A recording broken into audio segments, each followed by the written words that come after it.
Chapter 22, The Search. Back home, Rebecca's hand slipped while preparing supper in the kitchen for Adam and Davie. The wars around Jerusalem were intensifying, and when they were not searching for Lydia, the family kept up with the news to witness the building up of biblical prophecies. A female news reporter's voice blared from the screen. Just as the construction of the Third Temple has begun, Israel is being surrounded by its immediate neighbors. They have proceeded in negotiations with a new ally from the north, Russia, said the reporter. However, a new political figure may hold the answer to this problem. Rebecca paused the TV and pulled out her Bible. She gasped when she flipped through the pages and compared Psalm 83 with Ezekiel 38. A bowl crashed to the floor and she began picking up the shards. They had canceled Lydia's memorial service weeks ago, and most of the family had left to investigate around Jerusalem to help find Lydia. Daniel and Yosef had been searching for clues around the Wailing Wall all evening. Despite the dangers they knew about Prism, they finally permitted Joel and Rachel to investigate at Prism's Jerusalem headquarters. John organized security guards around the premises and managed the workers in the vineyard. Maintaining the seal to the tunnel had become a full-time job. Davie was in Adam's room, busily researching on his laptop. Chester sat comfortably beside them, not too happy about his groomed and fluffed fur, but pleased to have earned the right to come indoors. "It sucks that we can't go with the others," said Davie. "I bet Susie let Caleb and Levi join the search." I doubt it. Susie and Martha looked pretty worried about the whole situation. I bet they wish their dad could still be alive too, like your mom, said Adam. "I know, but there's no chance of that. Caleb and Levi were both there when Susie identified the body. His face and body were all twisted. No sign of life whatsoever." Both of them paused, unable to imagine the horror that Caleb and Levi had witnessed. Maybe we will find some clues online about what those people are planning, said Adam as Davie continued typing. Who is the AI again? They are a secret society with members in every country. Basically, they are an elite group that uses loads of money to control people in every government. I've heard that they worship artificial intelligence. Adam gave him a snarky look. I know, crazy, right? I think the man with the twisted face is connected with them. Even if Rachel is in denial, some people who work at Prism are members. There's another article here. Look, Dr. Crowning is talking about UFOs or UAPs, whatever, they're the same thing. Davie exaggerated his top lip and pointed his nose high in the air to mimic Dr. Crowning's arrogant voice. He says, "There are many unknowns within our universe. We will welcome those outside of our world with the best hospitality we can offer, and there is no doubt that we will have much to learn from them." Listen to that. He's finally admitting that UFOs are real and talking like he's already met an alien. Yeah, but why would they kidnap your mom specifically? Davie paused and looked at his watch. It's got to be connected with these specific stones in our family jewels. Remember, that man was wearing one made with an onyx stone, and Mom and Dad gave me, Joel, and Rachel our jewels the night she disappeared. Yeah, let's look into that, said Adam, beginning to feel like they were onto something. Here's an article about amethysts. That's the gemstone on several of our wristwatches. I think Joel has the biggest piece. Hey. Davie chuckled. It protects against drunkenness. Oh, what better stone to have here at the winery, huh? Adam grinned. Davie read aloud about how amethysts represented sincerity, dying with Christ, psychic abilities, and healing. It could also restore and retain loving relationships and represent fidelity for couples. Some of that sounds more like stuff that mystics look into. However, this biblical article is interesting. Davie read on. This site says that the ancient tribe of Issachar is connected to the sapphire stone, but others say that the sapphire belonged to Dan's tribe, and that the amethyst was actually Issachar's tribe. Either way, you said our grandma has Issachar in her line, right? Adam nodded, yes. Here's more about him. Issachar was known as a wild donkey and a laborer. His name meant reward or recompense, since Leah hired Jacob for the night that Issachar was conceived. Oh, imagine her having to hire her husband for, Ooh la la, said Adam, which sent them both into a moment of boyish laughter. Then Davie's face straightened as he thought about his mother being taken away. Okay, what else did you find about the sapphires? Asked Adam, patting his shoulder. Davie turned his attention back to the screen and began a new search. Sapphires can represent spiritual hope, prophecy, wisdom, and divine protection. For some reason, the ancient Persians believed the earth was created from a large sapphire stone. Weird. That part about divine protection sounds like it might match, said Adam in deep thought, scratching the tiny new whisker on his chin. It's interesting, but it just sounds like a lot of ancient superstitions to me, more of that mystic junk. Just then there was a quick knock at the door, nearly causing both boys to fall out of their seats. Chester perked up from his nap. Supper is almost ready, boys, said Rebecca from behind the door. Okay, we'll be right out, Mom, said Adam. Rebecca walked back toward the kitchen. Come out soon. I'm about to prepare the table. Davie's eyebrows drew downward, making his face look more serious and determined.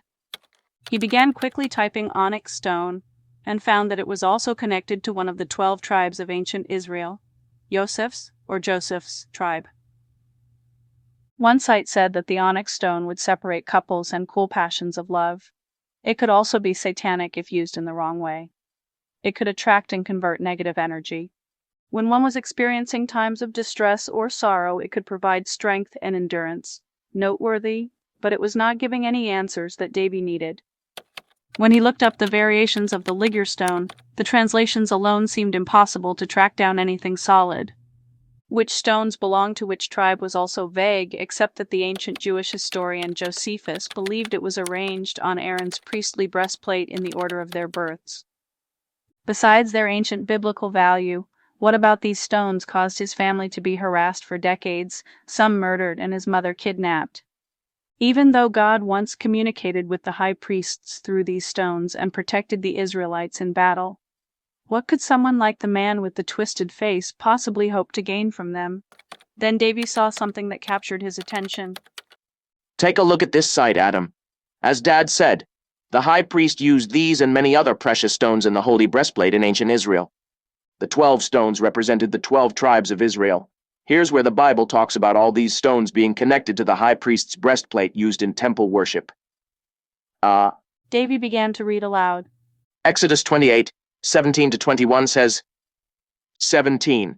And thou shalt set in it settings of stones, even 4 rows of stones. The first row shall be a sardius, a topaz, and a carbuncle. This shall be the first row. 18.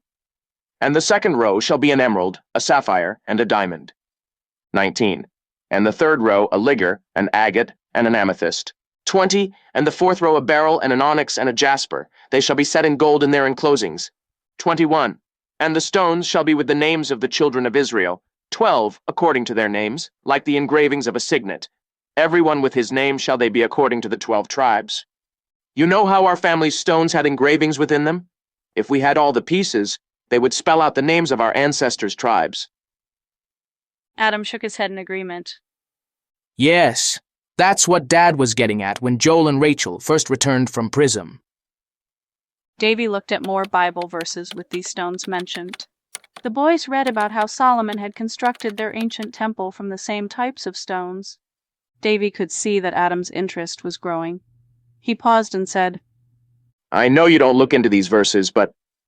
Davie pulled out his phone and switched to the New Testament in the book of Revelation. Who says that I don't look into the New Testament verses? Read on, said Adam. So you know that Jesus is the Messiah? Adam shook his head yes. Davie was surprised, knowing that Adam's parents likely disapproved. He was glad that Adam had somehow discovered the truth. Let's go on then. Davie smiled broadly and patted Adam on the back. Look, God's plan for our future heaven is made of foundations with similar stones. Revelation 21 verses 19-20 say, 19. And the foundations of the wall of the city were garnished with all manner of precious stones. The first foundation was jasper, the second, sapphire, the third, a chalcedony, the fourth, an emerald, 20. The fifth, sardonyx, the sixth, sardius, the seventh, chrysolite, the eighth, beryl, the ninth, a topaz, the 10th, a chrysoprasus, the 11th, a jacinth, the 12th, an amethyst. It's amazing that these stones show up in our past and future, said Davie. It seems every source outside the Bible has a different story about which tribe belongs to which type of stone, though. These passages remind me of another section in Ezekiel 28, said Adam. God is talking about judgment against the prince of Tyrus because of his pride. His kingdom was into idolatry and doing things they should not have done. Later, God says the prince was in the Garden of Eden, So many think that this prince is actually Satan. Look at verses 13 to 19. 13. Thou hast been in Eden, the garden of God. Every precious stone was thy covering, the sardius, topaz, and the diamond, the beryl, the onyx, and the jasper, the sapphire, the emerald, and the carbuncle, and gold. The workmanship of thy tabrets and of thy pipes was prepared in thee in the day that thou wast created. 14. Thou art the anointed cherub that covereth, and I have set thee so. Thou wast upon the holy mountain of God, thou hast walked up and down in the midst of the stones of fire. 15. Thou wast perfect in thy ways from the day that thou wast created, till iniquity was found in thee. 16. By the multitude of thy merchandise they have filled the midst of thee with violence, and thou hast sinned. Therefore I will cast thee as profane out of the mountain of God, and I will destroy thee, O covering cherub, from the midst of the stones of fire. 17. Thine heart was lifted up because of thy beauty, thou hast corrupted thy wisdom by reason of thy brightness. I will cast thee to the ground, I will lay thee before kings, that they may behold thee. 18. Thou hast defiled thy sanctuaries by the multitude of thine iniquities, by the iniquity of thy traffic. Therefore will I bring forth a fire from the midst of thee, it shall devour thee, and I will bring thee to ashes upon the earth in the sight of all them that behold thee. 19. All they that know thee among the people shall be astonished at thee. Thou shalt be a terror, and never shalt thou be any more. Yes, it definitely sounds like Satan and Antichrist, said Davie thoughtfully. Did you notice, though? The list you just read is missing some of the stones from Aaron's breastplate. Adam looked back over the lists of gemstones. Yes, you are right. There are 3 missing, the amethyst, the ligure, and the agate stones. Do you think this could be a clue as to why Dr. Crowning is after our gemstones? Davie felt a rush of excitement and dread all at once. It makes sense. Mom's necklace had the agate stone.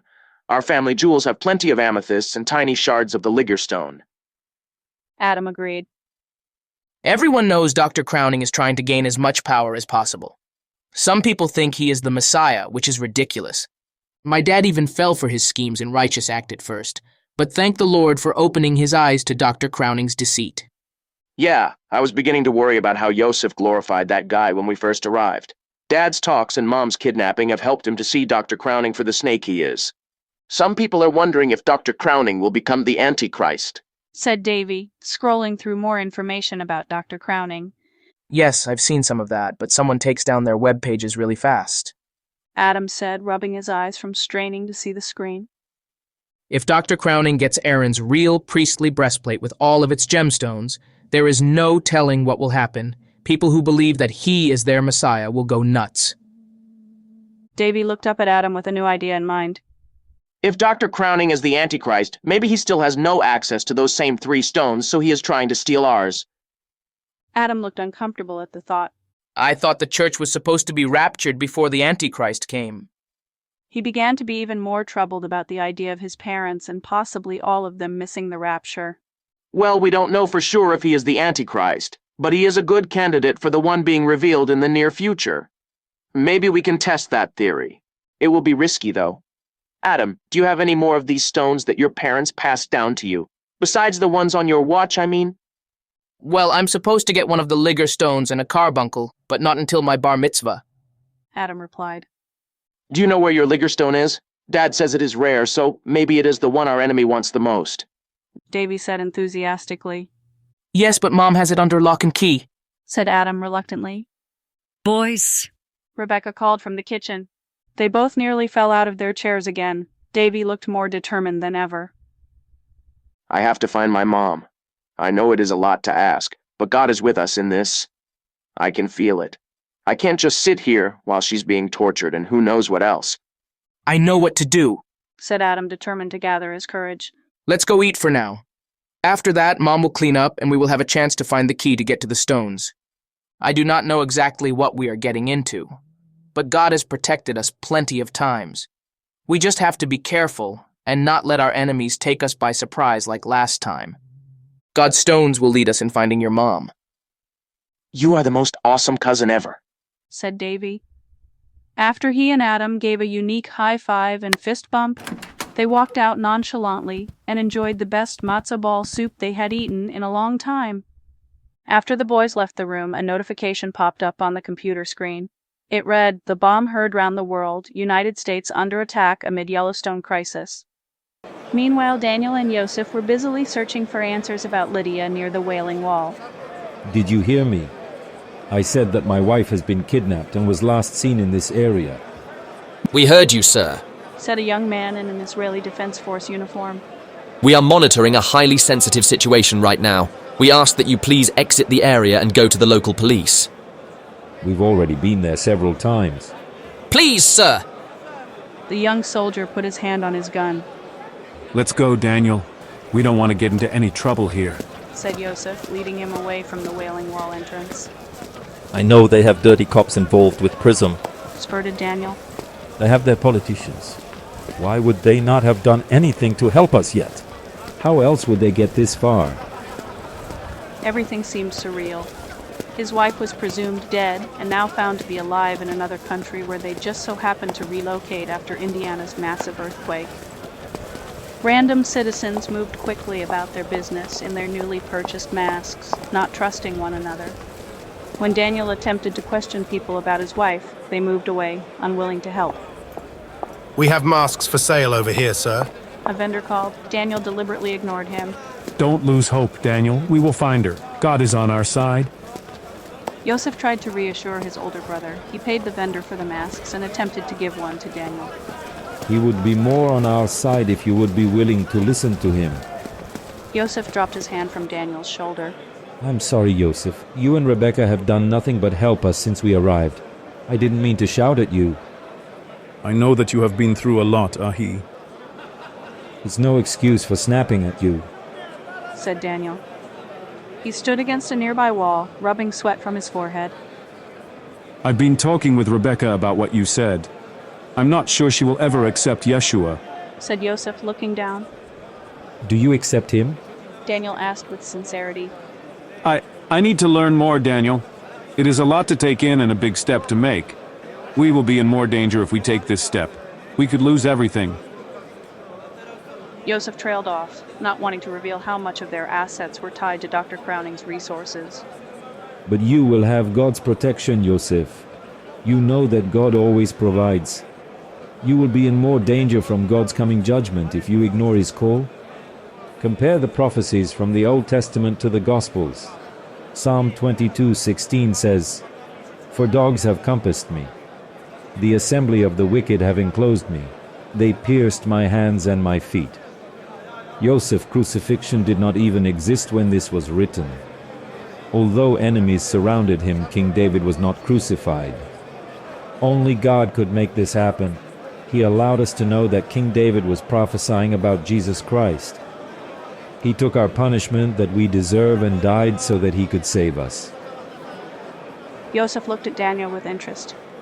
Suddenly the stones on both of their watches began to glow. Just then, an enormous booming sound produced the most ear-splitting ringing in Yosef and Daniel's ears. They were under attack. Smoke billowed out from the Wailing Wall, and stones came tumbling down. Daniel and Yosef cowered and stumbled, falling to the concrete. Somehow, they made it back on their feet as sirens blazed. Bodies of people were strewn everywhere. Many were injured, with blood splattered all over their masks that they had hoped would protect them from the virus. Now they were running from something bigger than they had expected. The Israeli defenses acted quickly. They intercepted further attacks as fire lit up the sky. Yosef and Daniel made it past the explosions into a nearby street and reeled against its ancient stone buildings. They realized they were right next to what little remained of the Wailing Wall. Yosef looked through the dust and saw a roped-off opening in the ground. He stumbled past the ropes and looked down. The tunnel! Let's go, Daniel! They awkwardly climbed into what seemed to be a secret hiding place with a ladder leading into an underground series of ancient tunnels underneath Jerusalem. This is the ancient part of the city! We are safe here for now! Yosef said. He pulled out his phone to activate its flashlight, but it was broken. Then they noticed that the glow from their watches had intensified and provided plenty of light to see. It revealed securely structured walls and columns. Beside them was an underground section of the Wailing Wall, which appeared stained with blood and green mold. Daniel and Yosef groped through the darkness as more explosions went off overhead.